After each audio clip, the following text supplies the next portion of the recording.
welcome everyone to the 2044 series, Anti-Racist Praxis. You know what I mean? Sorry about that. As Futurist Art Design Pedagogy. So welcome back for those of you who are coming back for our second session, and welcome for those of you who are new, and for those of you who are going to watch this later on YouTube. So we are so excited to have you here today. We want to say welcome from the Onstie Institute, who's our major sponsor, Peter Hyland, who's the director and also our IT manager today. He's doing great. And also a welcome from Lauren, Dr. Lauren Cross and myself, the panelists, the College of Visual Art and Design, and the entire UNT community. So we're going to go ahead and move on right into our talk for today.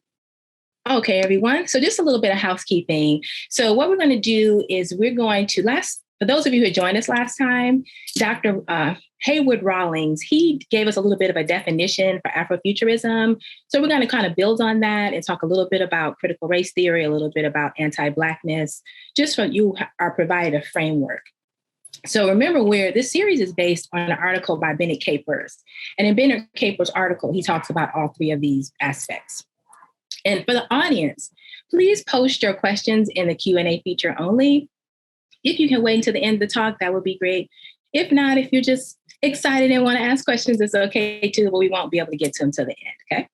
All right, so our panelists are going to share their own screens and their awesome visual content if they chose to do so.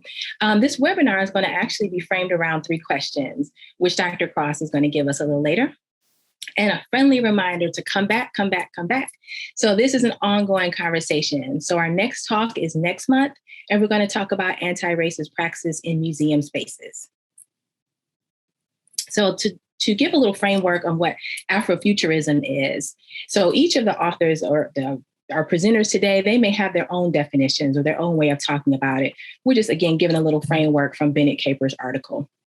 And he says, in a sense, it's both looking forward and looking backward, committed to reclaiming approaches, methodologies, and ways of thinking that predate slavery and colonization. Afrofuturism asks, what will we be without? What will we be if? Most importantly, by engaging in reclamation, by valorizing a range of cultural traditions, it offers a vision of what could be in the future. So again, each of our presenters has their own vision, and they're going to share that with us. And some of the tenets based on Dr. Caper, Mr. Caper's article, he's a lawyer, Black to the Future representation. And we know the term Afrofuturism, or some of us know, comes from an article called Black to the Future in 1994 by Mark Derry. Disruption of hierarchies, alienation, and redemption. And these themes can be looked at through visual art, through speculative fiction, music, film, technology, law, fashion. It can be thought of as a perspective or ideology in and of itself. This is actually much bigger than just what you see here. And also within the realm of education and pedagogy. Anti-Blackness. We're going to use a definition from Michael Dumas, who's actually a professor at UC Berkeley. And he talks about it's the continued dehumanization of Black people since the inception. And you guys can hear a plane going above me. That's part of a charm of our talk here today. Since the inception of chattel enslavement. And it also talks about the idea that Black people are not only othered, but considered other than human. A cultural disregard and disgust with Blackness, as well as the UC San Francisco Multicultural Resource Center. They posit it's also covert, structural, and longstanding systemic racism. And Dr. Rawling, who was with us last time, talked about systemic racism. CRT, or critical race theory, culturally relevant pedagogy is another aspect of that. He wrote that CRT is committing to confronting the historical centrality and complicity of law in upholding white supremacy, and the also intersectional issues of gender, class, and sexual orientation, and transforming the relationship between law and white supremacy to reshape American jurisprudence. So critical race theory originally comes from legal studies. And Derek Bell is a person who is one of the people considered, as well as Kimberly Crenshaw. And some of the things that come out of critical race theories are racial hierarchies are socially constructed, the theory of interest convergence, which means that issues of people of color are not really centralized until they also affect the larger dominant society, which is white society. Racism is embedded in American history, American society, and CRT supports narrative or legal storytelling, if you're thinking about it from the legal perspective. In education, Dr. Latson Billings, she calls it naming your own reality. And so these things can be applied, have been applied to education, and also been applied to fashion design by Dr. Tameka Ellington, in her 2017 article, which we actually read for my class. And through that article, she also came up with her own version called Critical Race Converging Lenses. So critical race theory can be applied to any discipline. Okay, and lastly, now before we get to our panelists, our wonderful Dr. Cross is going to read our questions, and she's going to interview and introduce our panelists. Thank you, Dr. Brown. So as Dr. Brown mentioned, our talk today is framed around 3 guiding questions. So the first is describe your work and how it relates to Afrofuturism and futurist thinking and your specific practice of design. How do you foresee the future of design as an anti-racist practice and or discipline? Second question is, what is the role of design in the perpetuation of anti-Blackness and or white supremacist systems? And then lastly, how can design educators and designers engage in anti-racist design, pedagogy, and thinking? Describe the distinctions between anti-racism and design and decolonizing design, as well as other social change frameworks and cultural perspectives. So these are the questions that are going to be framing our talk for today. And so I have the great pleasure of introducing our esteemed panelists for today. I'll begin by introducing Dr. Tameka Ellington, who is a fashion scholar and professional development strategist who is currently serving as Assistant Dean for the College of the Arts at Kent State University. She is also CEO and founder of First Generation Revolutionaries, an empowerment movement that enhances the lives of students and young professionals. She has publications on Black hair, which have reached national and international recognition via peer-reviewed journals, as well as dress and culture encyclopedias. She has received numerous awards for her scholarship and service to students. One of her current exhibitions and accompanying catalog projects is entitled Textures, The History of and Art of Black Hair, which is opening at Kent State University Museum in fall 2021, which will feature artifacts from Dr. Willie Merrill's collection, the author of 400 Years Without a Comb. She is also writing and editing an anthology entitled Navigating the Black Hair Phenomenon in a White World, slated to be available in fall 2021.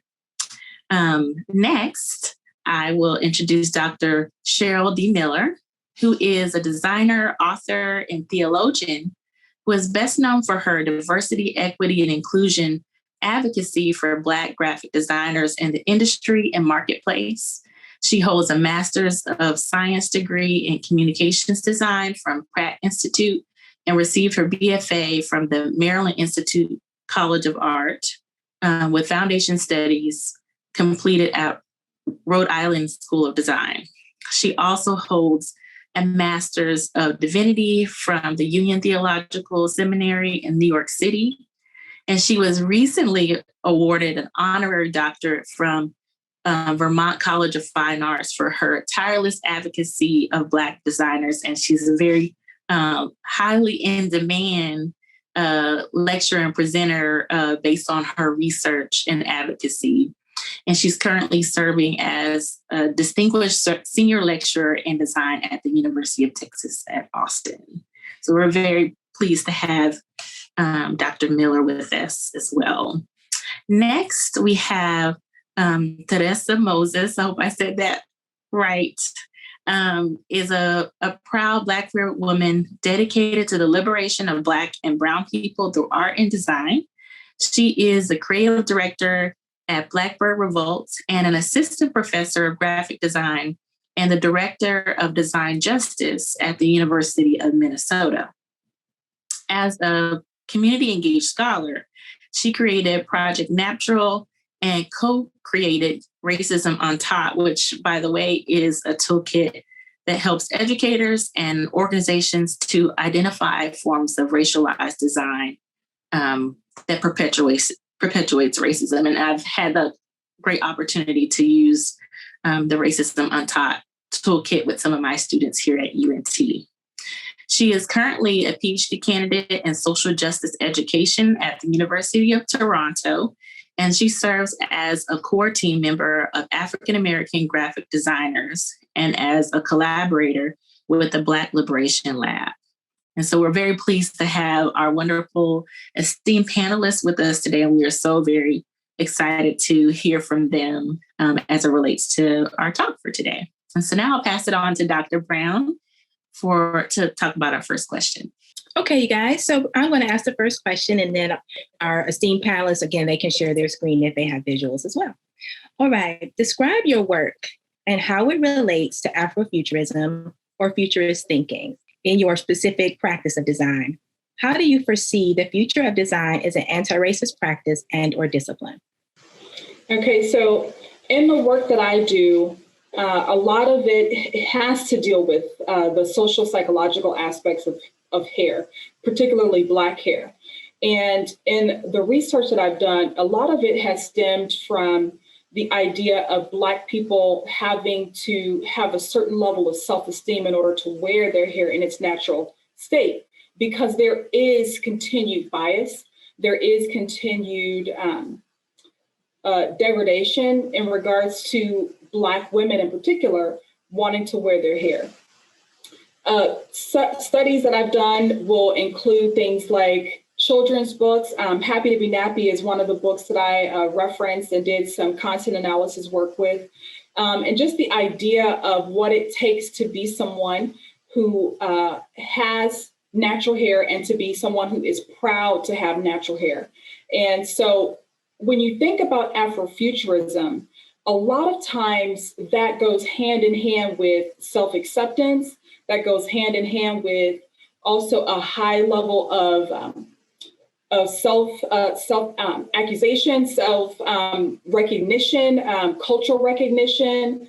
And so that's all of the things that kind of wrap into that idea of Afrofuturism and the work that I do. And so whenever you also think about Afrofuturism in the work, so not only in my published work have I done the research, but as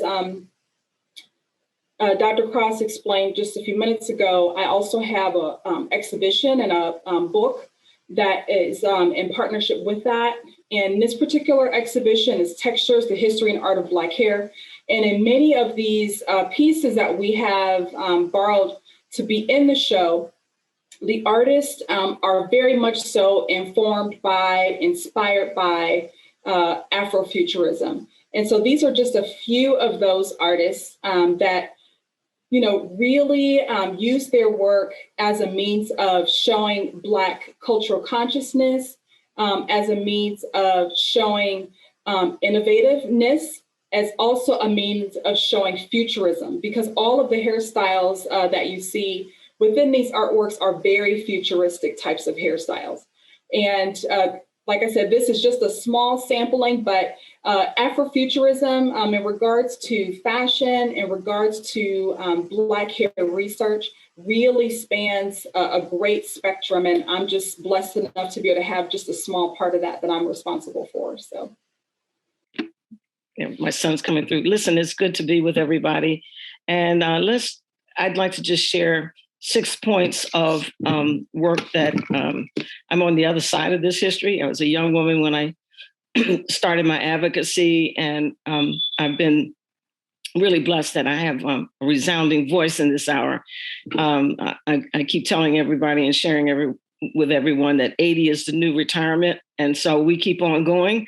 I've made a pivot, reframing things, and I have new research, new perspectives, and I'm very thankful that during this season of pandemic, I resolved so many of my issues in what I call stay-at-home sabbatical research.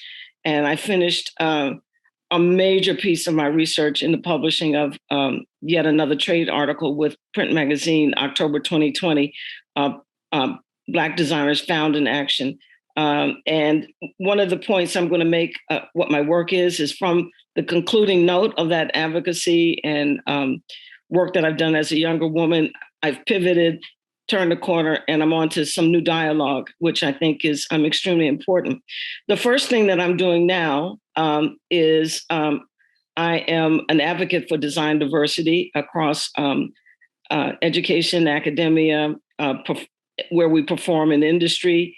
I am confronting aggressively to eradicate what I picked up a term from a young scholar at a Harvard graduate conference. I met Jacqueline Iyama, and I give her total credit for a frame that I have just embraced for my work, white default.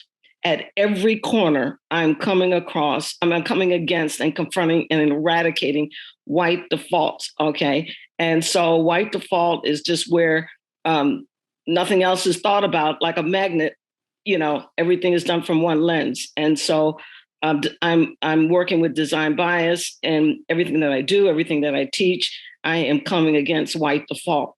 I'm decolonizing the design historical story by recognizing Indigenous designers that are part of our historical story when it comes to the history of graphic design. We have so many practitioners and people, hidden stories that really just need to come to light. I'm curating with 40 colleagues and the library at Stanford University. All of my work is there, the Cheryl Miller collection at Stanford University. And I asked them during this, my shelter-in sabbatical, if they would open up another collection, the history of Black graphic design. And so I'm curating with 40 contributors, all of our history notes, ephemeral, putting together an academic database, open source for everyone. So I'm about the business of documenting these stories. I also think, as I've studied the trajectory of the slave artisan into modern era and where we are as Black creatives, I am in my design practice, and I'm at 4 universities, and some of it is history and mostly capstone thesis design graduate work where I'm coaching. And I'm inspiring everyone who is in design practice to go back from wherever their origins and their indigenous DNA visual genes come from, to, with intentionality, pick up your aesthetic and move it forward in industry and in practice. Use what God has given you and multiply it and make something of it. So to have a bold visual voice for developing a new framework from the aesthetic that you were given. So I'm with that, and I am evangelizing my truth. Okay, I do a lot of research, and there are sociologists and writings. I have just found so many scholars who have gone way before me, inclusive of W.E.B. Du Bois, which is popular, but his writings, I'm very interested in his sociological research on the Negro artisan and the slave artisan. I have found originating notes from the union meetings, from typesetters and trade unions and printers that talk about the origin of exactly what is the systemic racist practice that has nearly eradicated the Black creative in this business. And it really comes down to a jealousy and a fear of competition right at the point of emancipation and freeing of the slave. The white man was just completely threatened that a new workforce that was once free is now competitive. And the runaway slave has been running for its life ever since. Okay. And then the last thing that I'm involved in is to make sure that I document as much as my research, organize it. I'm leaving the footnotes in my research. I may write a few pieces, but I'm leaving it for you guys and putting it in an organized manner really Stanford is my connect. So, where I have my first leg of my career is there in 50 boxes, 50 years. I'm starting another box that, when I go to glory, my family knows, send that work to Stanford. And so what I'm leaving behind is enough work of research and footnotes and organize so that the next generation will do some of the documentation that needs to be done. No point in reinventing the wheel. And I'm really, really inspired with that because Google can only take you so far. And those of my generation and peers, we lived through, I know that there are things in card catalogs, okay? And you might not even know to research, okay, things that are in the card catalog. If someone doesn't leave you a crib sheet, Google can only take you so far. And because I've lived through so much history, I really feel it important that I leave the notes. Oh, by the way, you might not find this on the internet. You might find this in a card catalog. All right. And so documenting all of that knowledge and putting it, I may not be the one to use it, but I want to inspire you guys, you those that are in scholarship, to do this work. And you shouldn't have to reinvent the wheel. And I don't want you to forget anybody that might be hidden in a card catalog and totally not Googleable. You wouldn't even know to search. Okay. So that's what I'm doing. And I've got other comments that, I'll take up question 2 and 3, but I lived through an era of design equality and inclusion, but I'm on the other side of this now. I've pivoted. I'm on design equity and design justice, which means we're going to get something, now that we're in it, we're going to get something out of it. That's Cheryl Miller. Thank you, Cheryl. So I'll go and answer this question next. So first, I want to say I'm honored to be in the space with the energy that I'm feeling right now. Tameka, Cheryl, just seeing your faces, I'm just honored to be in the space. So it's funny that Dr. Miller just mentioned W.E.B. Du Bois. So I thought this would be so relevant to have this quote up here. So this is a quote I love to introduce my work with. Thus, all art is propaganda and ever must be. I do not care a damn for any art that is not used for propaganda, but I do care when propaganda is confined to one side while the other is stripped and silent. And I feel like there has been a history of Black people being stripped and silenced, right? I'm taking a line from Oprah, silenced in this nation. And so it is my duty, and I feel like my responsibility as someone who has the power that I have now with the work that I've done to get to where I'm at, to leverage that and be able to shout like, I'm Black, I'm queer, I'm a woman, I'm an abolitionist, and be proud and unapologetic about that. So some ways in which that shows up in my work, that responsibility to talk about the Black narrative. One of the things that just happened this past year in 2020 was a 100-year commemoration of the 3 Black men that were lynched in Duluth.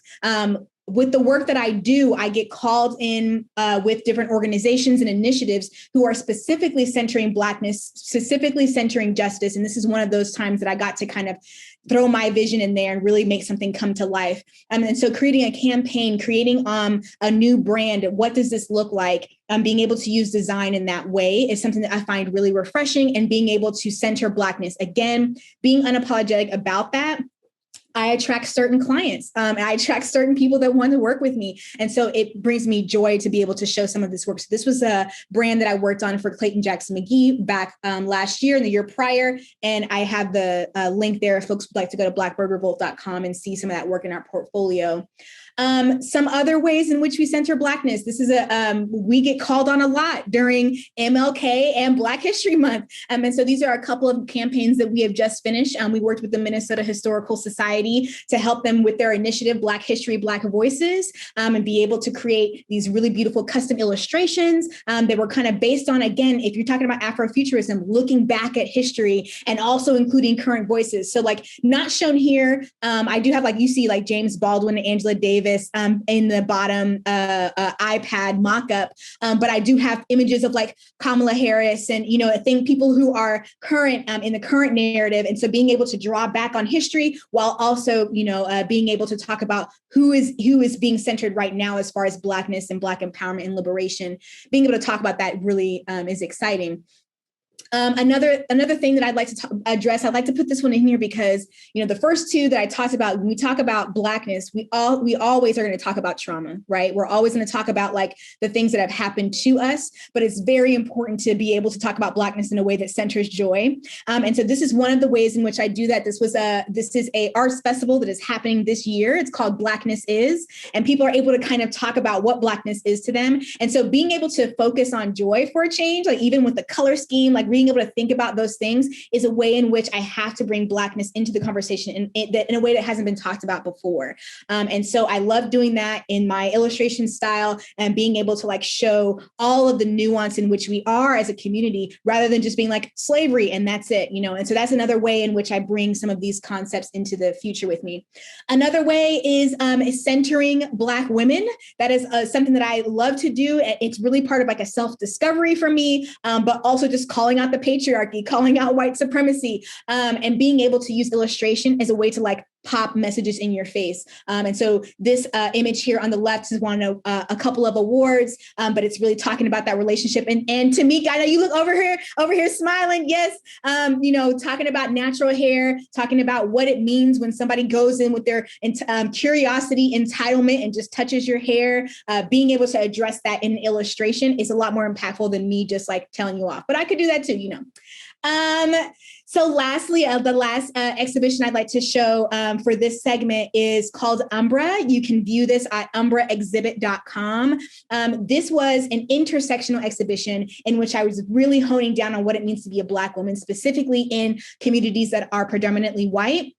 And having to hold the burden, right, which we often are. And so I have 6 themes throughout this exhibition, and it was structured in such a way where each piece had a description, one for Black women and one for everybody else, is what I called it. And so you were supposed to go through the exhibition in a way that informed your identity, and you were able to interact depending on what identity that was, and being able to like interact with the pieces as well as some physical pieces that I made. So like one of the pieces, which I don't have shown here, and you can view on the website, is about white gaze. It's about, having to look a certain way or like how people view you culturally, things like that. And the interactive piece, I actually got some of my white friends and allies to stand in a room around a 360 camera. I recorded that. And so when you put on these virtual reality glasses and you look at the video, you go and look around the room and there's all these white people staring at you. And so like it gets people to not only look at the illustration, but be able to understand what it's like to live in this body all the time. I don't get to, question, things like other folks do, or I don't, I have to always question, am I too Black today? Like, is my hair too big today? So things like that, being able to get people to understand and gain that empathy piece is super important in my work.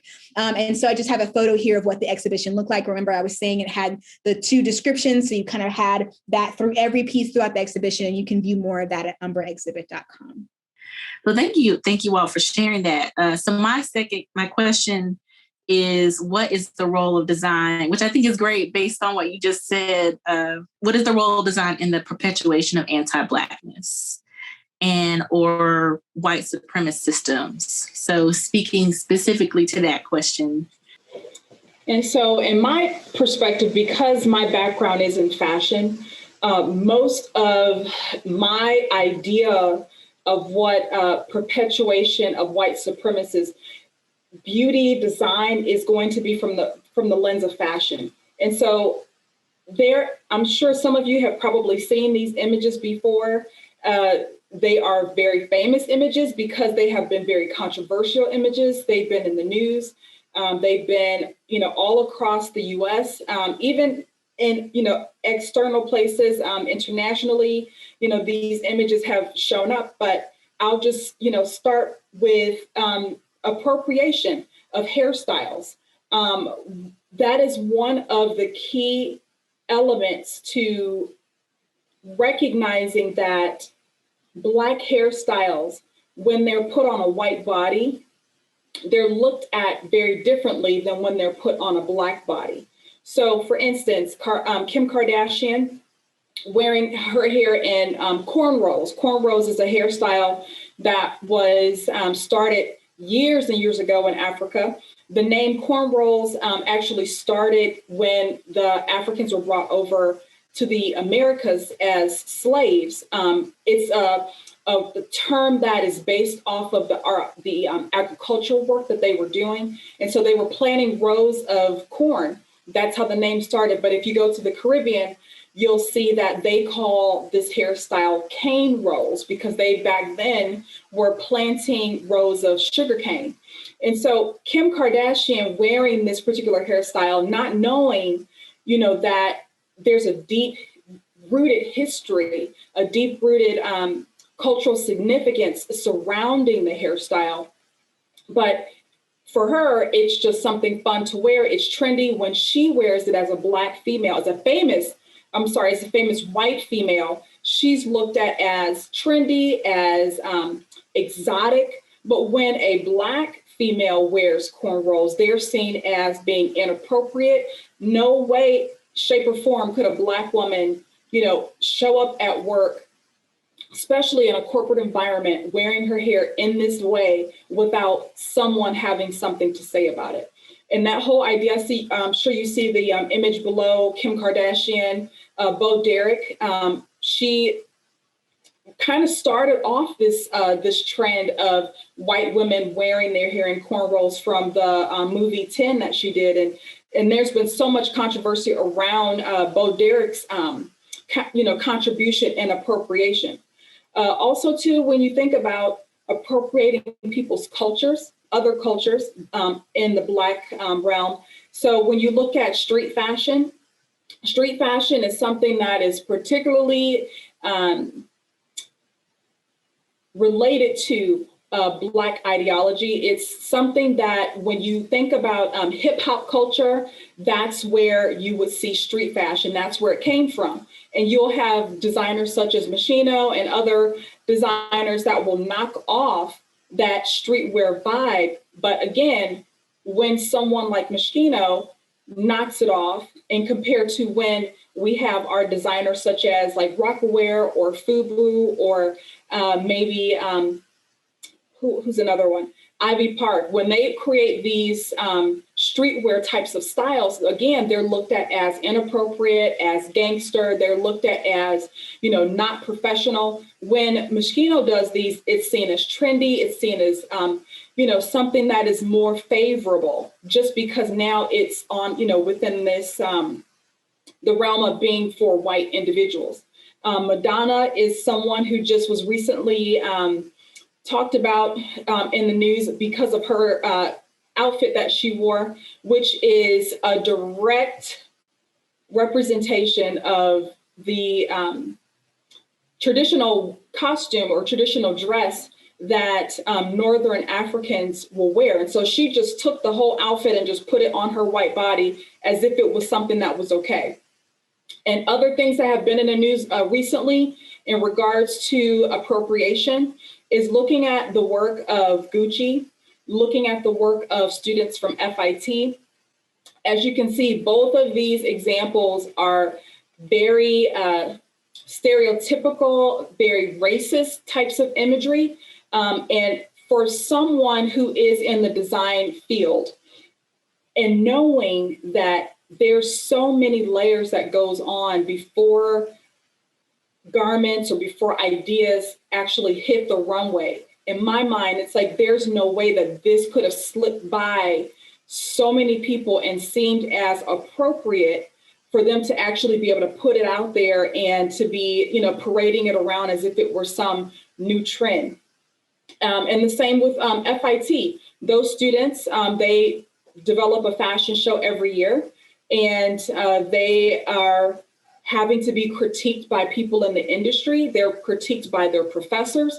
And I just don't understand how they were able to get through all of those individuals and still was able to get something like this on their runway and have it be okay. And have the issue really is the fact that most of these people that probably, had to sign off on or approve these kinds of designs were white people who had no idea that these designs were racist or they were,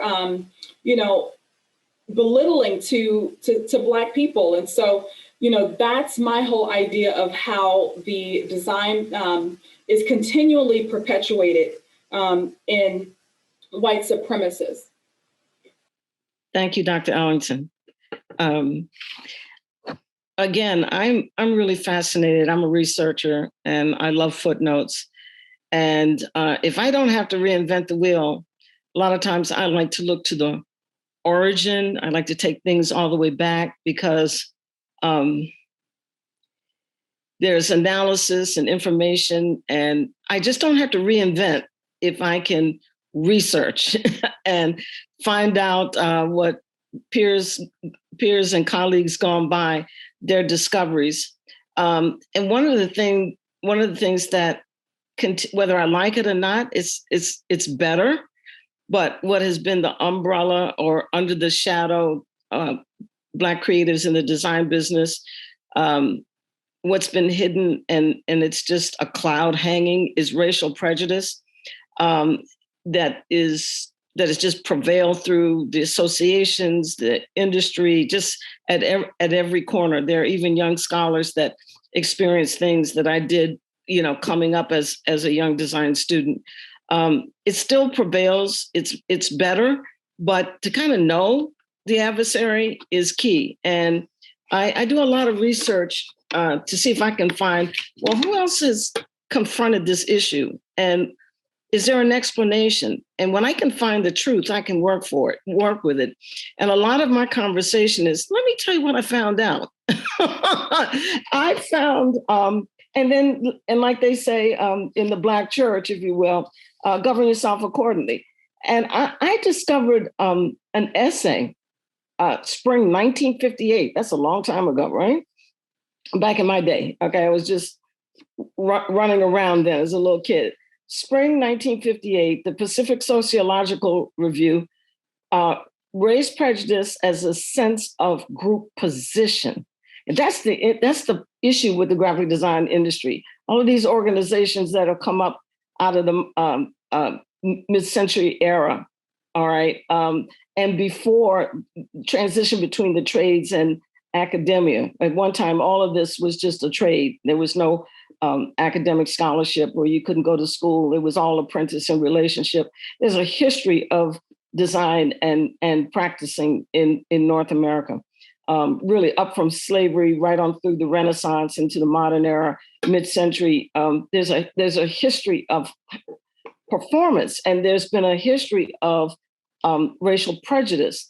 And with that said, this article kind of outlines what to expect in a sense of group position. And that's one of the issues with the graphic design industry, is that many of the associations have been around and have done a lot of damage, but many of them are not at this point able to keep up, and they're evaporating. Okay, so the Art Directors Club fizzled. It's now, it's whispered away. It's now the One Club. All of the mid-century kind of modernist era associations, they really had an underlying issue of culture. And I found this article that kind of pulls out 4 points. It's still prevalent, and I'm contending that new scholars, new practitioners, we put our knee on top of these practices and push till they are eradicated, okay? And so just listen, this is Dr. Plummer, 1958. He explains racial prejudice when it comes within a grouping, an organization. Says there are 4 basic types of feelings that seem to be always present in race prejudice in the dominant group. Okay, so we have a white default dominant group in the design industry that doesn't want to budge, but is budging in this hour. Okay, there are 4 basic types of feeling that seem to be always present in racial prejudice in the dominant group. They are, number 1, a feeling of superiority. All right, you go sit there with that. Okay, you have a feeling of superiority. Number 2, a feeling that the subordinate race is intrinsically different and alien. Okay, so you want me to be alien and subordinate. Okay, I see you now. See, half of it is seeing your adversary and calling him out, or calling her out, or calling it out. Okay, all right, so You want to think I'm subordinate. Okay, I got you. I got something else for you with that. All right. All these PhDs and everybody moving forward, you go think about that. All right. A feeling of proprietary claim to certain areas of privilege and advantage. Does everything have to be Bauhaus? Does everything have to be Bauhaus? And you will hear me all over this platform. Does everything have to be flush left, rag right, Helvetica and Catholic school, or United Healthcare blue? Does it have to be? The answer is no. A feeling of proprietary claim to certain areas of privilege and advantage, to what we say design is and what it isn't. Okay, go sit there with that. A fear of suspicion that the subordinate race harbors designs on the prerogatives of the dominant race. A few words about each of these, and he goes on. So let's look at that one a little bit. A fear and suspicion that the subordinate race harbors designs on the prerogatives of the dominant race. Well, listen, let me tell you something. I have something now that I've been saying. If you don't want me to talk about you now, if you don't want me to write about you now, you should have been better to me then. Okay, I'll repeat that one again. All right. If you don't want me to talk about you now, and you don't want me to write about you now, you should have been better to me then. And fear of the competition and jealousy, okay, prevail as a symptom of racial prejudice. And so if you can kind of understand these things, you can fight them, you can call them out, you can be truthful, you can eradicate them. I'm always saying, cancer everywhere. Everybody's saying white supremacy, unless you know where the tumor is, you can't call it and you can't call it out and you can't eradicate it. So when I see the tenets of racial prejudice, then I'm like, okay, I can spot this on the job. I can spot this, right, in performance. I can spot it.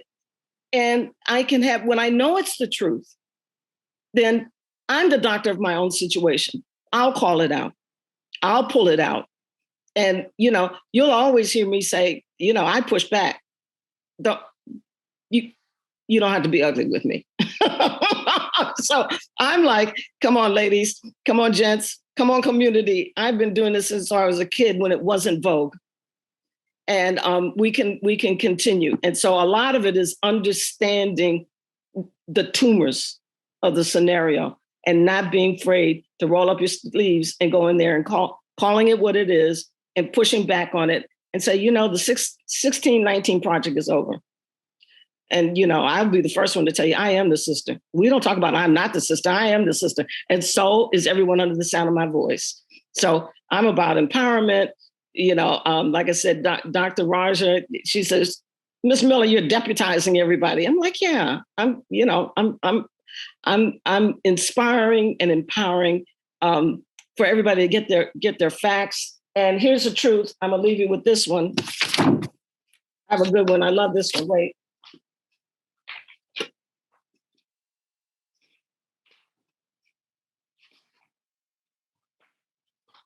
It's Audre Lorde. She says, the master's tool can't correct the master's problems. The ones who created the problems. That's why we are the solution. Okay.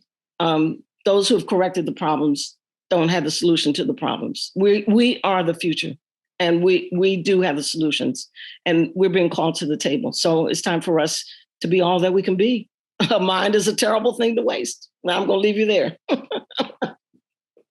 Dr. Miller, I just want to say thank you so much because you, especially within the Black design community, have been such a pillar. And, just being able to meet you, have conversations with you has been just so uplifting. So that empowerment that Dr. Miller is talking about is real. And I just appreciate it so much. I want to piggyback off of what Dr. Ellington was saying about how there is so much agency in design decisions. That is really pathetic to see when all of this stuff, you really put out there 1,000-piece order for this racist garment, and so that's something I try to preach in my courses to students. It's like, when you go out there and you get your job, let's say you're the person who puts the photos on the website. If you could be that person to say, hey, this is probably racist, you could potentially save that company, a lot of headache. And so I just wanted to piggyback off that important point about how, there is so much agency within design decisions. When I look at this question, I really don't know how to answer because, to be honest, anti-Blackness is everywhere. It is everywhere. It is being perpetuated within every race. It is toxic. And it all comes down to racial capitalism. We are still being commodified, even with the talk about the appropriation. We are still being products. I think about prisons. We are still products. We are still creating for folks and being commodified. And so I think about that. I think about the erasure of Black voices in media and design spaces. I feel like there is people want to accept Blackness, but in a specific way. They want you to come in, but only work in the diversity and inclusion office. Only work with our Black students, and can you imagine if a white person came and said, hey, I can only work with white students? You know what I'm saying? And so it's just, there's this pigeonholing that's happening. There's this, we want you here, you can be here and we can put you on every poster around on campus, but we want you to serve a specific role. And I feel like white supremacy is really trying to control what we do. And so we can't even really be truly liberated within these institutions. And it's we really have to just create our own to be really free, They won't allow us really to be revolutionary. I think about all this, the debacle that went down with Google and all of these people that, lost their jobs and are coming out and saying yeah, this was racist. And it's is it really a surprise? No. That is the design of everything, artifacts, systems, experiences, all of that has been designed purposely to keep Black people out of spaces so that we cannot succeed. And I just don't understand who, can't even realize that. I think there is just a comfortability now with anti-Blackness. And I think people are just now realizing it. But I think that is probably the most toxic thing is that people are comfortable oppressing Blackness and Black people. And I think that it's just rampant everywhere. So to answer this question, it is everywhere. And we can only do so much, but really is going to be called upon the people who are oppressing us, which is every non-Black person, to put in their, put in your work to help us solve the issue. Without words. Okay, you guys, I'm going to move on to the third question for our esteemed panel. So our third question is, how can design educators and designers engage in anti-racist design pedagogy and thinking? Describe the distinctions between anti-racism in design and decolonizing design, as well as other social change frameworks and cultural perspectives. So when I thought about this, I reflected back to what it's been like for me working as a fashion professor at Kent State University. I am actually the very first Black fashion professor, at Kent State University. I'm an alum from Kent State, so I have deep roots there in the fashion school. And being the first Black professor, there was a lot of struggle because I was always the one pointing out when there were issues and discriminatory acts happening amongst our faculty. And I became this individual who always complains. I became this individual who was looked at as confrontational.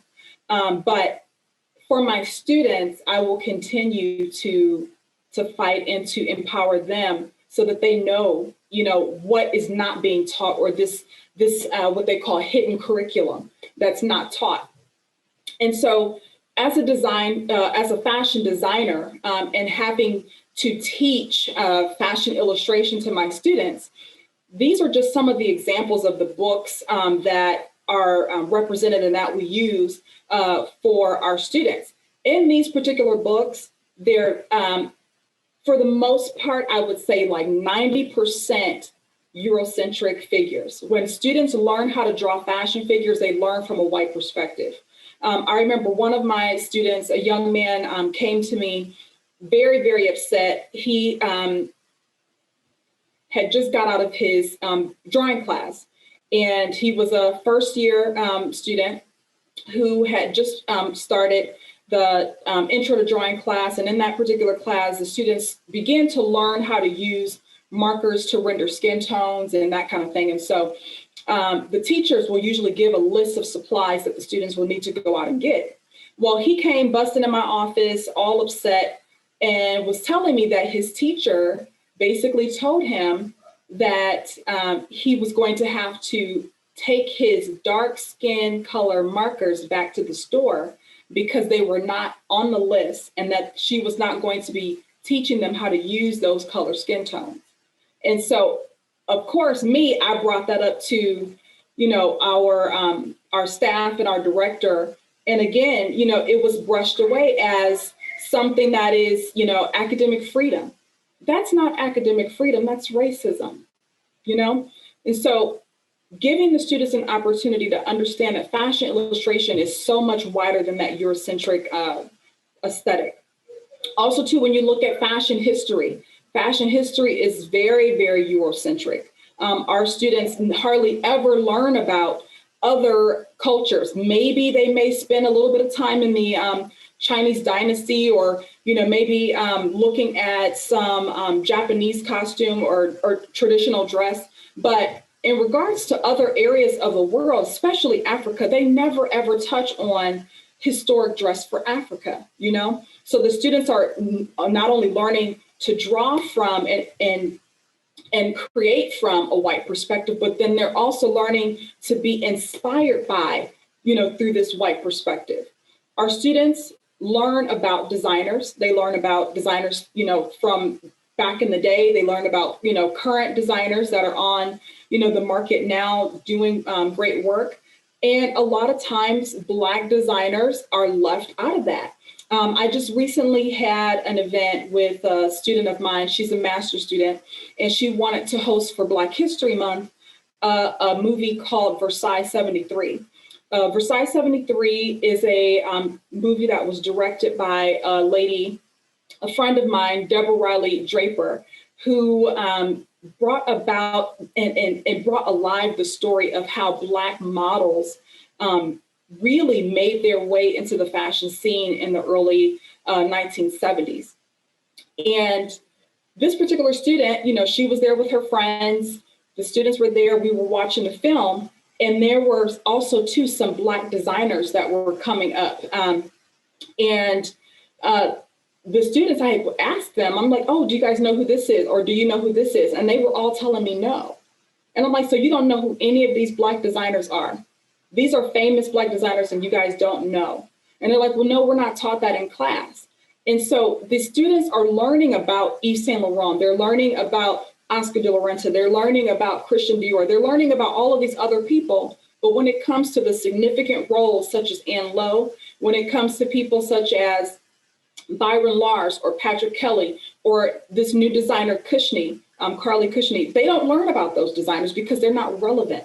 They're not important enough to cover within that curriculum. And so our students, especially our Black students, have to go outside the classroom to learn. When I think about decolonization of beauty, the thing that gets me the most riled up are two things. When I think about hair texture and when I think about skin tone. Within our community, we know that there is a major issue still with colorism. Colorism is the idea that someone who is a lighter skinned African-American person is quote unquote better or more beautiful, less threatening than someone who is a dark skinned African-American. And so many times our people are still bleaching their skin. They're still, doing what they can to assimilate into white culture. And it's, to me, this day and age, it's truly sad to see that there's still so much emphasis put on not being Black. There's so much emphasis put on what Black beauty is supposed to look like in regards to that assimilation. Our Black women, a lot of them are wearing these wigs that are supposed to be natural wigs, which they call lace front wigs, and they're totally transforming who they are naturally, who the beauty that God gave them naturally. They're trying to become this individual that they were not born to be, because society says that their level of beauty, their type of beauty is not valid. Another thing within the beauty industry is this whole idea of the word nude. For many, many years, that concept of nude excluded Black bodies. It excluded any dark-skinned bodies. So when you thought of nude, you thought of that, ivory, peachy tone that is, significant or relevant with the skin of a lot of white people. Black people were not considered nude colors until just recently, when designers started really trying to fill in those gaps for what the concept of nude is really supposed to be. And the last thing that I'll talk about is in regards to decolonization of beauty is talking about the stereotypes. There are still so many stereotypes that were developed back in slavery times, and these stereotypes were developed as a way to validate the misbehavior, the terrible treatment that Black people received.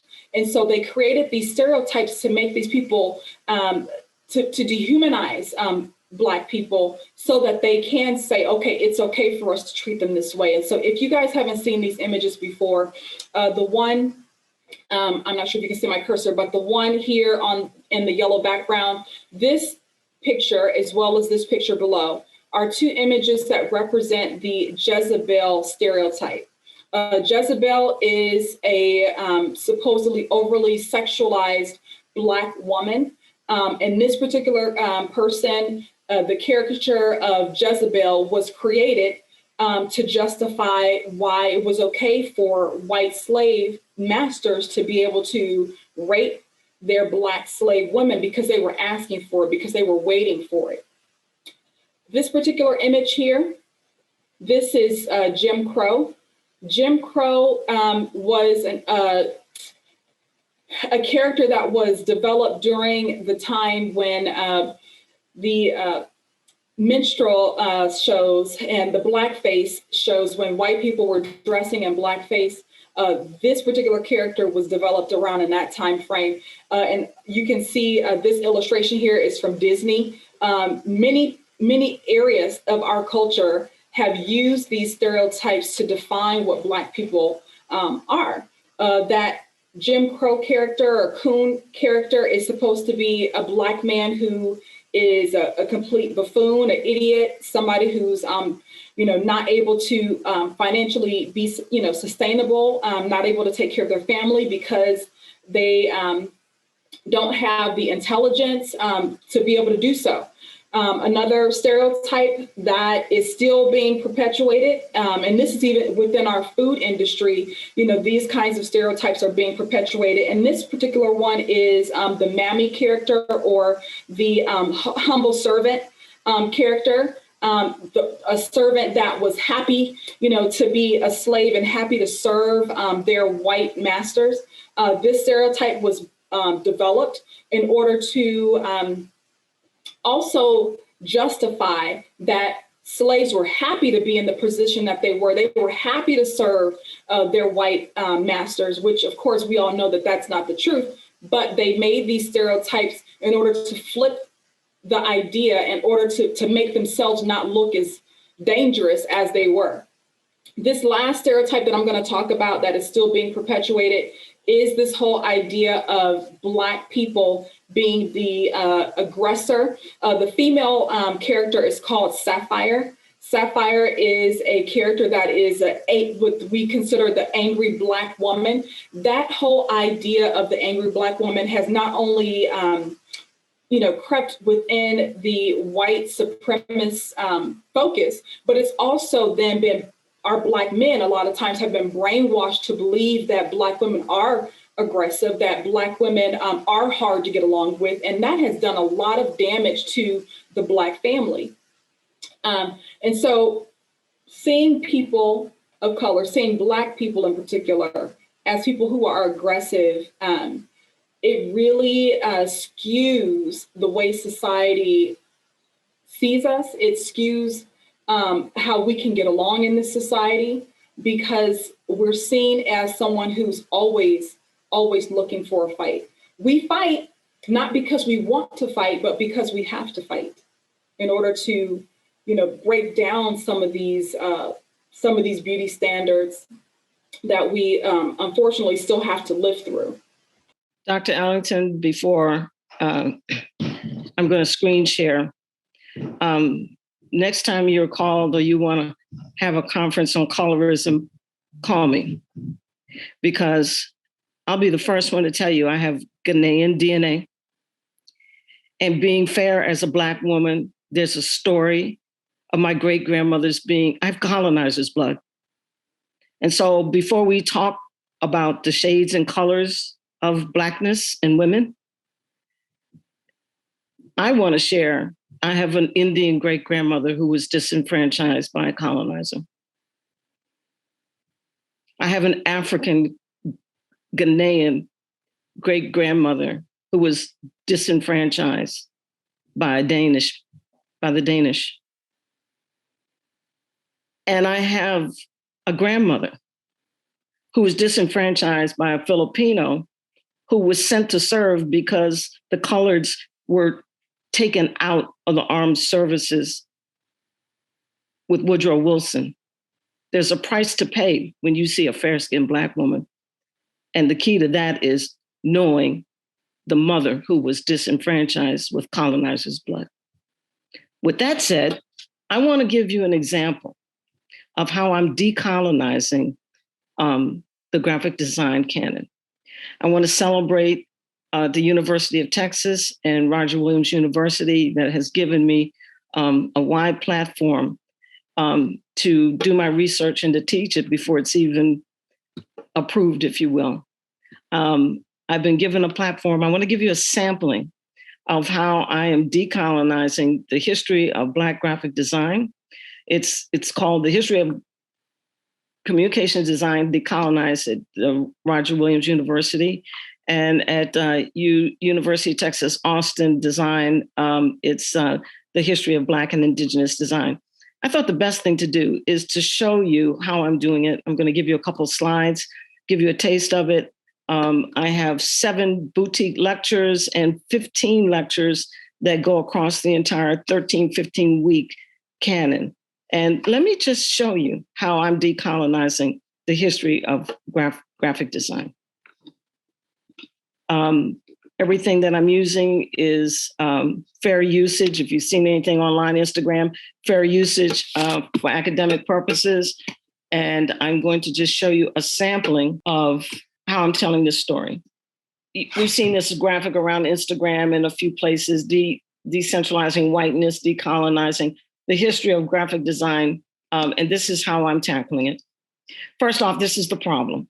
All right. And our main problem, this is one of the basic Bibles of the history of graphic design is used. This is an infographic that I had developed for my last article with print, October 2020. It's an infographic that presents the problem. This is the 6th edition of the Bible, if you will, of the history of graphic design by Meigs. It presents 594 designers. Of that 594, they're all white men, excepting for 62 women, 80 people of color, which are basically the Asian community, and 3 Blacks. This is in its 6th edition, and it is the Holy Grail, the Holy Bible.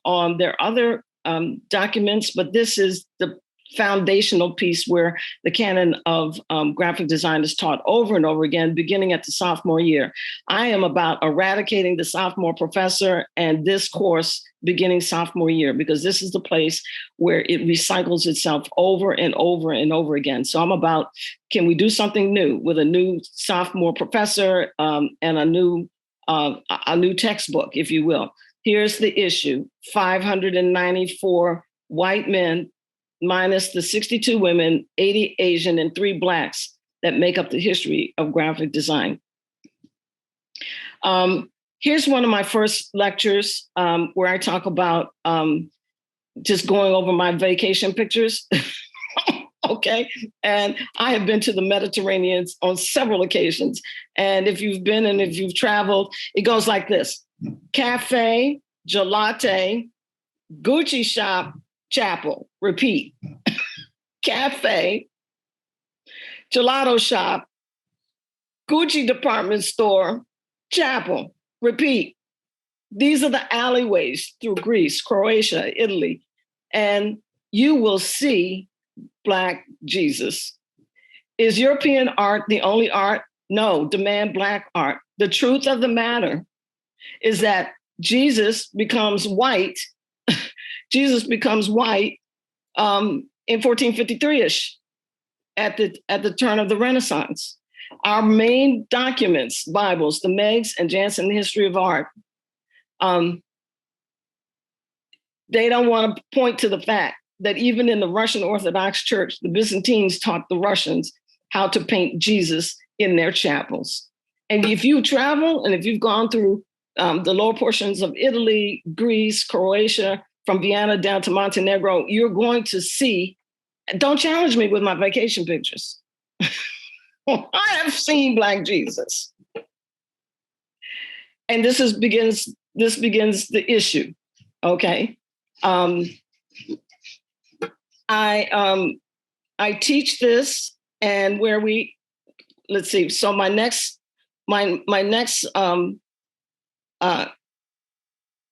I teach the Renaissance, but I juxtapose. The Renaissance is the same era of this transatlantic slave trade. So when we talk about all of this technology and typefaces, Caslon, Baskerville, I want you to know that our main developers of the technology, the Brits, okay, the typefaces are used for branding, okay? And the branding, they're selling Africans and they're selling tobacco. And I love the strategy they come up with tobacco branding. Tobacco branding is made in America by Britain. And what you'll see in that, I talk about the lithograph and the usage of the typeface. The canon just shows you Bible pages, illuminations, serifs, and so forth. They don't show you that the same people who are developing this stuff, their main business is selling Africans, and this is branding tobacco. And into branding tobacco, the strategy is made in America by Britain or London. And made in America, you'll see your slave woodcut image, and then you'll typically see a white master or a white ship owner in relationship. And that is your woodcut, your lithography strapped around Caslon, and no one shows you the Renaissance. Here's another favorite, industrialization. We always focus on the canon focuses on William Morris. And so when I teach, I think it's important, you need to know the canon. You must know the design canon. It's everything else that is missing in these stories. So this is industrialization, arts and crafts. Everything is always focused on William Morris. But did you know William Garrison and Frederick Douglass? And I think down there in the corner, I've got Richard Allen and the Absalom Jones. We're using the same technology for the abolitionist movement, the broadsides, the posters, the Liberator newspaper, the North Star. These eras are parallel, and the usage of the technology that only the canon wants to show you, William Morris and Paisley and textiles, and oh, by the way, these same typefaces are advertising for runaway slaves, selling of Africans, and in the abolitionist movement, anti-slavery meetings.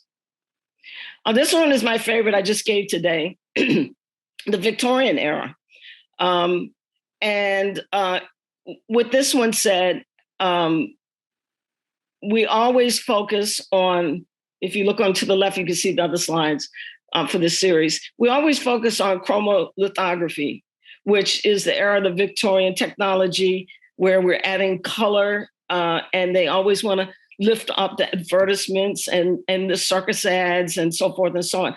Oh, by the way, the same chromolithography and headline type, we're using this for the minstrel show advertisements and posters and such. Okay, so this is an example. I'll just scroll back of how I parallel the basic graphic design canon, starting with all the way from cuneiform, all right, right on through into modern era, and show you how the technology also has been used, that the same ones that we're studying that came up with all of this, their main business was selling Africans. All right. So let's look at the collateral. Let's look at the corporate communications. And this is how I'm decolonizing. All right. And the content doesn't exist. It's up to us to create. And that's my whole point of inspiring and equipping young scholars to do this work. And my take on it is, I have to teach you the canon. That's my responsibility. Okay, I'm a design scholar. I'm going to teach you the canon, but I'm also going to show you how that technology has been used. And this one is one of my favorites. Okay, the books just focus page after page after page of beautiful advertisements of the era. This is Industrial Revolution era, with new products, new ads, new posters. Oh, but you forgot to print in the books, okay, that you're promoting minstrels and Jim Crow right along with all of your broadside posters, banners, and advertisements. That's decolonizing for me. I'm showing you other stories wrapped around my responsibility as a professor to teach you graphic design, but I got to, by the way.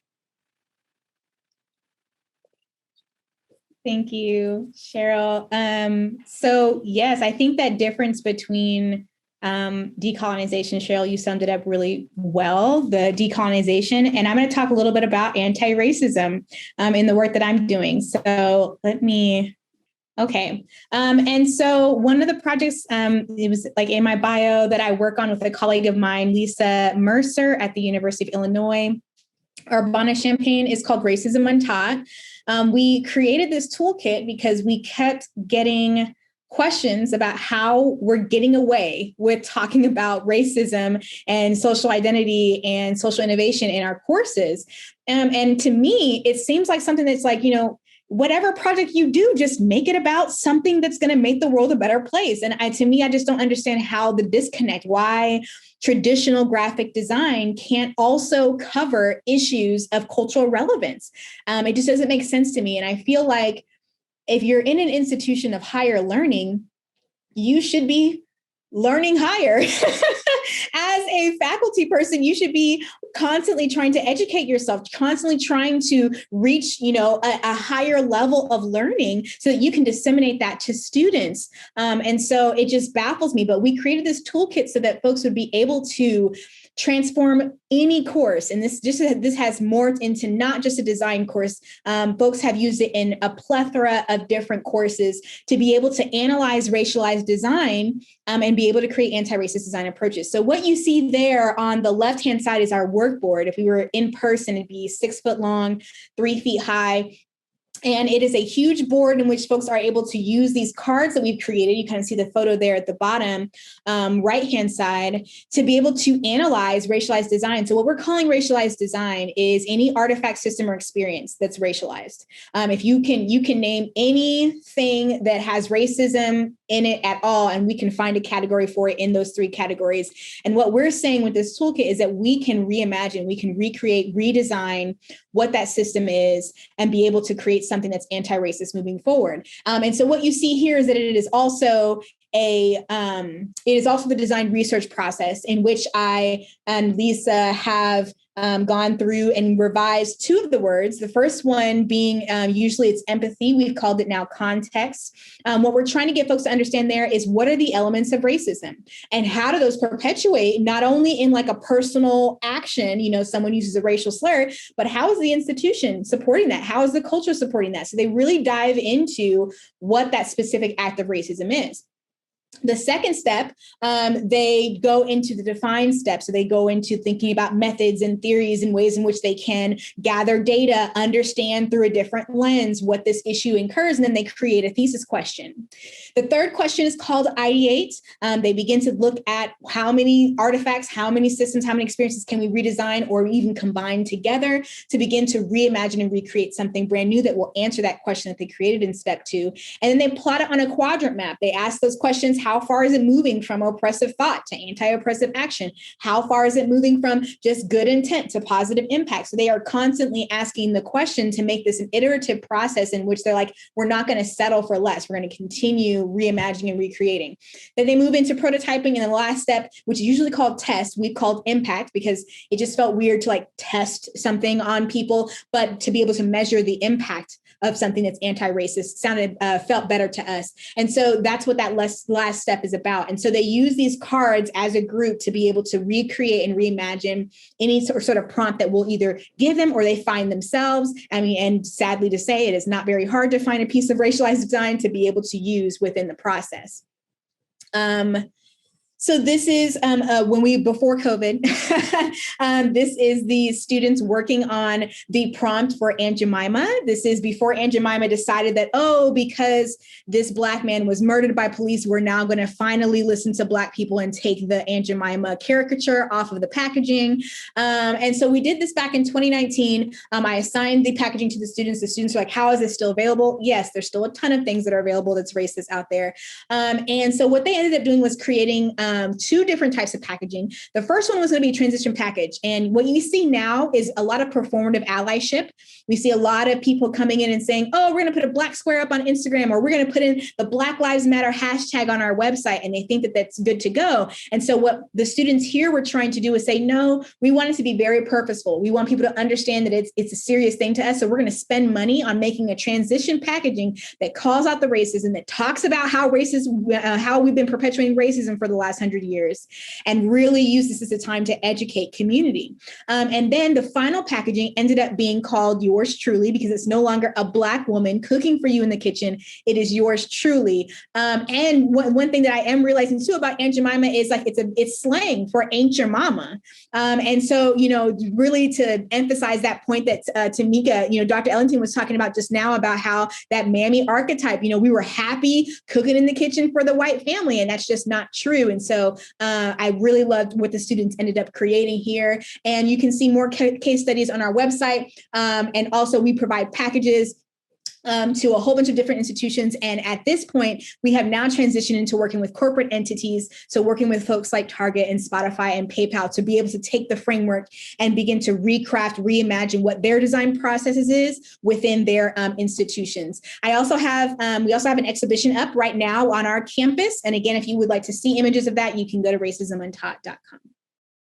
Thank you so much. Doctor, I was wondering, is there a way to access some of the things that, or do you have to sign up for the program in order to be able to access the curriculum for Racism Untaught? Yes, so you do have to gain access, but you can read all about it, and learn, how to gain access all on our website. If you're interested in bringing us in or using the toolkit yourself, just go to the Get Started tab and it will give you pricing there for the toolkit and the framework. Lauren's going to read some questions for us.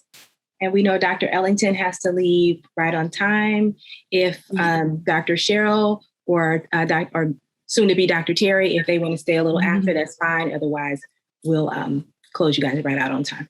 Okay. Well, first, I just want to thank our panelists for sharing so much of themselves and of their research today. It's just amazing to see the interconnections of how anti-racist practice can be intertwined with design. I'm getting all kinds of texts from different people who are watching and just saying how amazing this is. So thank you so much to our esteemed panelists for sharing your work with us. So some of our questions that are coming in through our Q&A. This one question is from Dana. It says, I'm intrigued by the racism exposure we are seeing at the fallout of Oprah's interview with Meghan and Harry. Are you using what is happening in your work in some way? that particular current event, are you using that in your classroom, and in what ways would you use it? I think it's the bigger question. How could you use it as a conversation within your design classrooms? I'm not necessarily using that at the moment. I've had conversations in my PhD course about this particular incident, but like, what more is there to say? They are the originators of colonization and white supremacy. Like it's the white denial for me. Like, it's like there's just so much denial internationally that maybe like only the United States has problem with racism. And it is everywhere, especially anti-Black racism, especially in the midst of COVID. And so to me, I'm like, there is nothing even more that I can say, because they are the originators of everything. And so for the denial, for the surprised looks on people's faces to happen, I'm just like, that's the institution. Like, that is the institution. And I really hope that this calls then for some reframing of what this can look like, of maybe of a destroying of that institution. But, that's hopeful. Dr. Ellington and Dr. Miller, did you have anything you wanted to add to that? I just use it every day as an example of just telling the truth and letting it take its course. And confronting these issues with truth is the only weapon I have. And so with that, my footnotes, my lectures, I just have to tell you the truth, because no more gaslighting, no more, sweeping things under the rug. I feel burdened if I don't tell you the truth of things. And I think what we saw is a storytelling of truth, and we just have to deal with it. Those where it fits, it fits. And so I'm calling for the hour of telling the truth, no matter how painful it might be. It's what we have. In regards for me, I'm actually no longer in the classroom. And so the only thing that I have to add to this is just the fact that we do have to continue to speak the truth. That whole, as you were speaking, Professor Miller, the idea of white fragility came to my mind, about how white people just have a hard time understanding. They don't want to understand how their behaviors still impact us so much in the way that we live our lives. And so, that surprise, or that, I can't believe that this is still happening kind of reaction, it just goes to show that white fragility is so real, and people really need to examine themselves so that we can move beyond this. Thank you all for that. So the next question, which I think is really kind of connected to something that Terresa, you said earlier about being Black and white institutions. So this question says, do you think that HBCUs have the same lack of representation in history books in the classroom? And this relates to what Cheryl and Dr. Ellington mentioned as well, about just how we teach history. Do you think that HBCUs do a better job of diversifying history in the classroom? That is a really good question. And I just don't feel like I can even answer, because I'm not at a HBCU. From my work with trying to partner with HBCUs, I can't even give you the right answer, but I do know that there is still a very lack of Black professors in the design field, regardless if it's a HBCU or PWI. So whatever you want to take from that information, you can take. And not saying that white folks can't step up and bring and diversify their curriculum and decolonize the curriculum and the pedagogy, but there hasn't been a history of it. And so, that's all I'll say on that. Yeah, only thing I'll say is just look at the textbooks that we still have.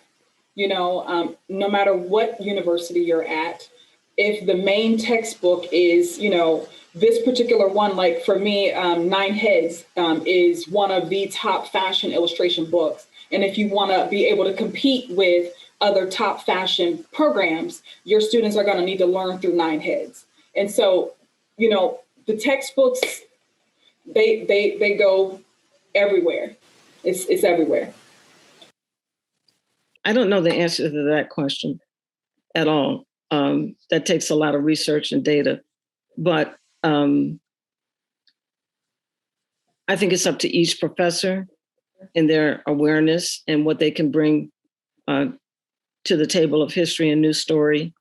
And one of the things that I'm doing in both of these classes is that where I'm teaching the history, I'm teaching critical thinking, and all of the assignments, the writing, the reflections, and so forth, are all what questions are you going to ask? How are you going to find your story of origin around this history? I'm not about taking away this history. It just needs to be broadened. And this is the area there is I've lived long enough to see that they didn't raise up anybody. They didn't let us in. Okay, in order to have, I'm teaching at 4 schools. Okay, you know, there's only one Cheryl Miller. Okay, but when I look back, they didn't let anybody in the industry. They didn't let anybody in academia. They're so few because we were hindered. All right, I'm not saying there are none, there are few. And now that the need is great, no one was let in. Not many were let in. And so with that said, we really have to work together. And the need is great. And I'm sharing with all of my young scholars, keep going, get your education, and do this new work. You know, that textbook that was just 1 page off of 4 lectures out of 4 eras. Okay. And I just gave you a sampling. Each lecture is 2 hours long. I just gave you one PowerPoint out of Renaissance, 1 PowerPoint out of Enlightenment, okay, et cetera, and et cetera. The book isn't written, all right? And so we keep teaching and rehearsing the same stories unless you're a professor that wants to do the scholarship. You'll keep repeating, like I said, whatever you learned in sophomore year from that sophomore until we break it up and until we press as a community to let more professors in, take them in from the industry, let us in the industry, you know, promote, you know, doing more schools so you can create the scholarship. I can't write all of the documents that need to be. My charge is, look, I'm going to write what I can, but I'm going to leave you boxes of footnotes so that the next generation can do. You know, we're in this situation because of what was done to my friends. Okay, we're in this situation. You know, honestly, I should be retiring as a dean from one of these schools. For as long, all right, well, they wouldn't let me in. All right, and I've been to 3 ACAD NASAD schools. You know, so it's a problem that we've inherited that is more than a moment, it's a movement, and this is the era to correct it. All right, and so where we are, you guys are the new PhDs. You do the critical thinking, get published, you know, bring your content to the classroom. You know, I know that my responsibility as a historian, a design scholar, I've got to make these classes pertinent. And I just can't keep teaching Megs over and over and over again of 594 white men to tell this story. I'm going to tell you that, oh, by the way, the same colonizer that did this, you know, they're selling Africans. Who's going to tell you that and show you all the posters and the brochures using the same technology? You know, so it's up to us and those who, you know, are in leadership and before the community to say, okay, like I said, these schools that have me now, they believe that the work needed to be done. And we're going to see where this goes, but I'm not the only one. And so I just inspire everyone to find what your work is, find what your voice is, and strap it around, you know, the cliche of this history and story. It's the work yet to be done. And what's a shame is, you know, my generation, they didn't let there weren't many of us in the first place, and they didn't let many of us in. So here we are. You're in, so let's go for it, guys. I wanted to thank you all for the invitation, but I do have to step out. Thank you so much.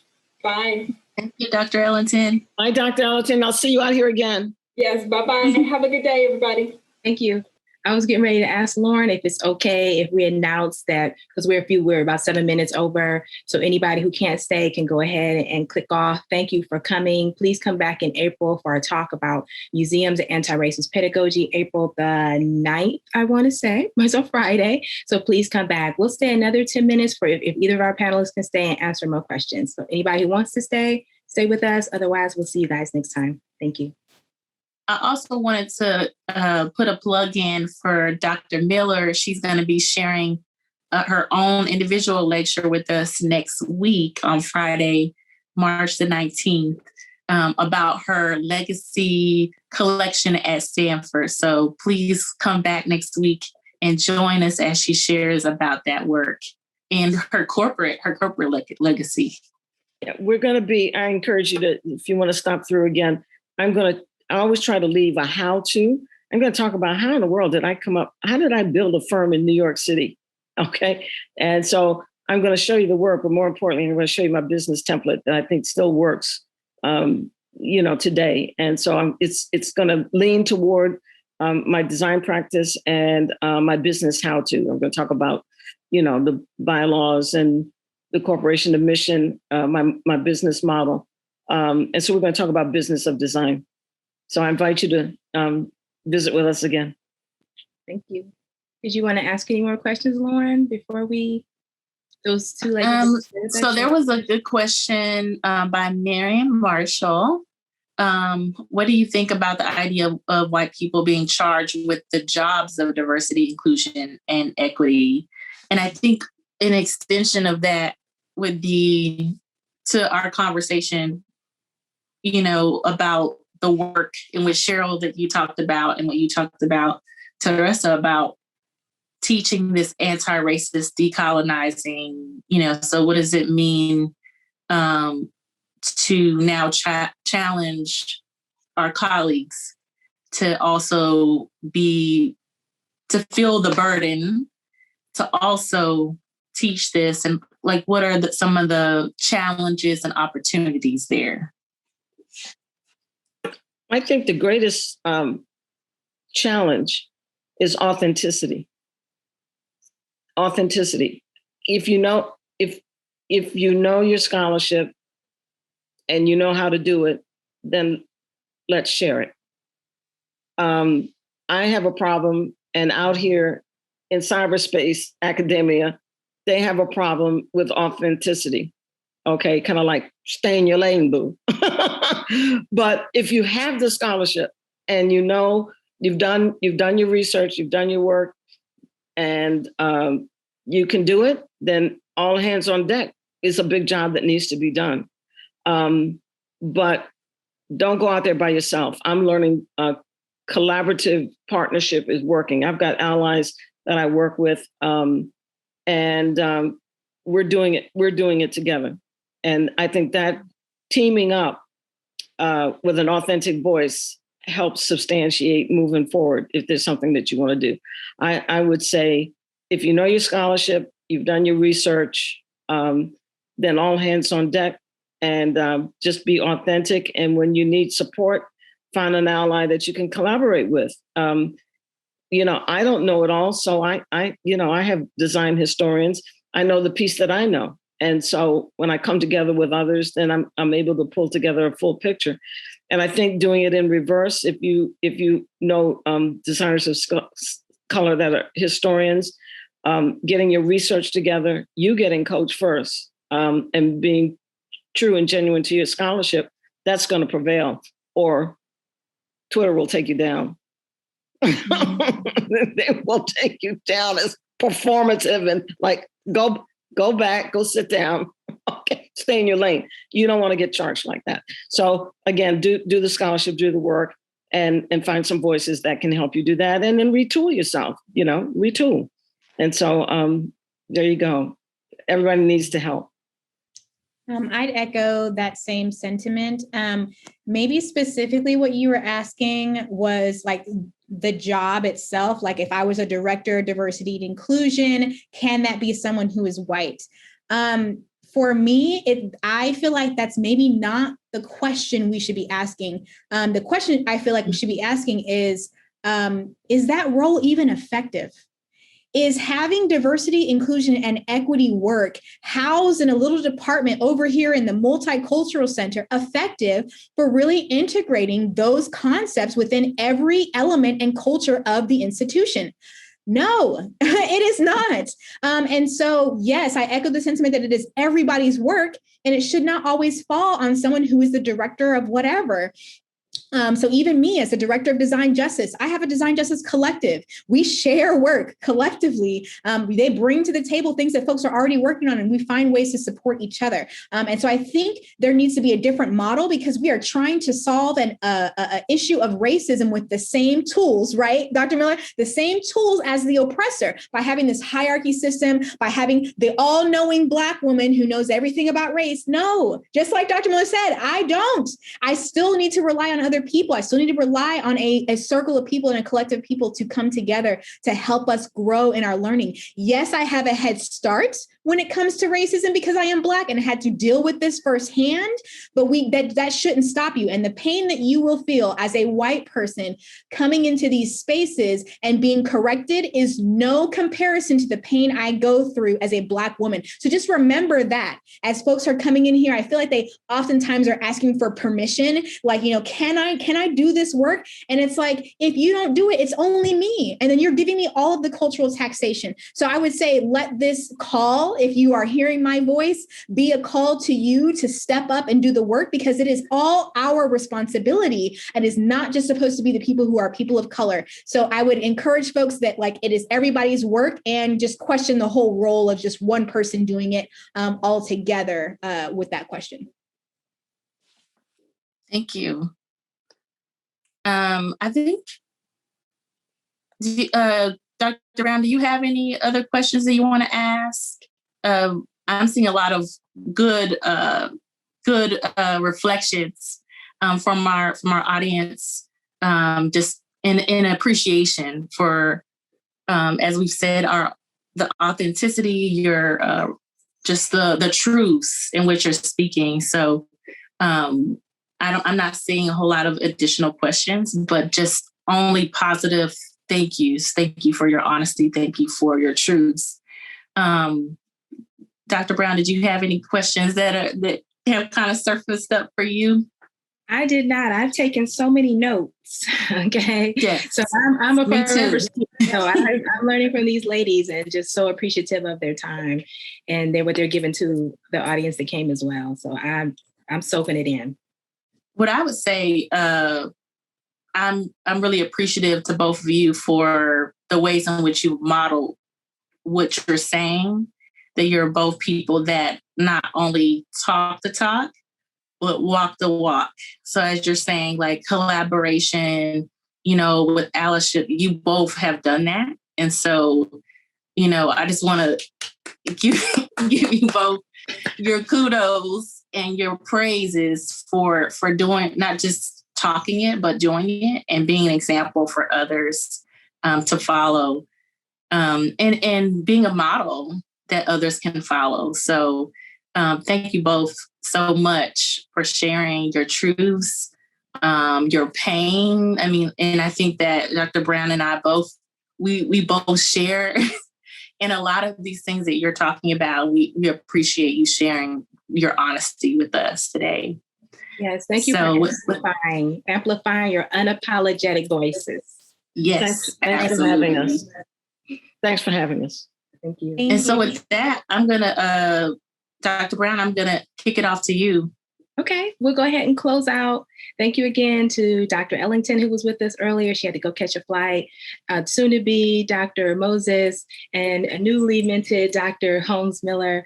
We are so appreciative of their energy, their time, their education, their wealth and depth of knowledge and for their willingness to come forward and to, like I said, be unapologetically amplify their voices. We thank them. And this has been an honored time. And we'll go ahead and close out. Thank you all for visiting us. Come back in April. Thank y'all.